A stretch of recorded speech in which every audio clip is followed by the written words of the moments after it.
प्यारे बच्चों अस्सलाम वालेकुम। तो आसो याद कि 5वीं जमात सुंद कश्मीरुक सबक माहौल परान पतमें वीडियो मज पर निम सबक 4 हिस्स तो अजकिस वीडियोस मज पर निम सबक आखिरी हिस्स। पन्न फसल तो मेव रचन मोख इंसान कीमिक तो लाव बीमार गालनिक दवा कुलियन तो फसलन छकान। पन्न फसल रचन मोख यानी पन्न फसल रचन मोख पन्न फसल बचावन मोख इंसान कीमिक तो बीमार लगने की दवा कुलियन तो फसलन छकान।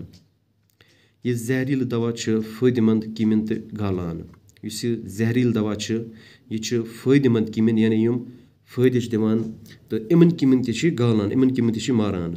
मसलन माछ तुलरन यानी मसलन माछ तुलरन जहरील दवा रुदवनिस सत रलित कोलन सत रलान तो गाड़ मरान। यानी इस जहरील दवा यह रुदवनिस यानी रूद पेवान क्या तो रूद सत रलान तो पत कोलन मज वसान तो कोलन मज गाड़ पत गाड़ इम दवा सत मरान।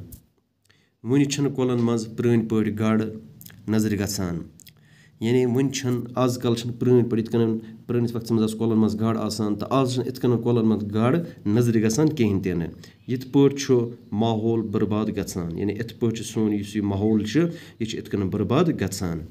अगर माहौल इथे पे बर्बाद गसान रूद इंसान यी वारियाहन परेशानियन मज हेन। अगर माहौल इथे कन बर्बाद गसान रूद इथे कन रूद तो इंसान यी तेल वारियाहन परेशानियन मज हेन। इंसान गसन वारिया परेशानी पौद इंसान सन खतर। जंगल मोकलन तो रूद पे कम यानी जंगल मोकलन तो अम सत रूद पे कम। रूद पे कम तो फसल वोपद कम। अगर रूद पे कम ये रूद पे कम तो फसल ते बन कम। सैलाब यन ज्यादा यानी सैलाब यन ज्यादा। ज़मीनुक हरारत हुर तो गुज़ा गछ नायाब यानी यह ज़मीनुक हरारत गर्मी गछ ज्यादा तो गुज़ा गछ नायाब। यमन सान सरसब्ज जंगलन तो मरगन बनन रेगिस्तान। यम सन सरसब्ज जंगल यमन बनन रेगिस्तान। कुल हकन तो यमन हे नार यानी यम कुल हकन तो यमन हे नार।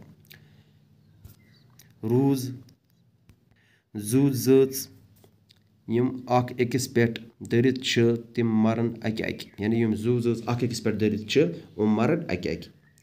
अक जात मोकले तो तत सत मोकलन बाकी जच ते। अक जात मोकले तथ सत मोकलन बाकी जच ते यानी अक जात मोकले जू जचो मज तो तम सत मोकलन बाकी जच ते। पत वात अख जमाना यथ बुतरस पे जिंदगी हुंद कहानी तो निशान रोजने यानी पत वात अख सु जमान यथ कायनात पे जिंदगी हुंद कह निशान रोजने कहें ते न। आब ते हवा ते अमा जिंदगी आसने कुनी। आब ते यथ कायनात पे हवा ते मगर जिंदगी आसने कहें ते न। यह वक्त जानो तेल इंसान ये ज़मीनस पे कीमिक यानी यह सह वक्त कि पे जान यह कत पे समझे कि तेल इंसान ज़मीनस पे कीमिक अगर कीमिक रोजन ज़मीनस पे कहें तो इंसान तो रोजन न कहें ते न। माहौल तवाजुन गछ डंज रोजन यानी इस माहौल तवाजुन यह माहौल तवाजुन गछ डंज रोजन।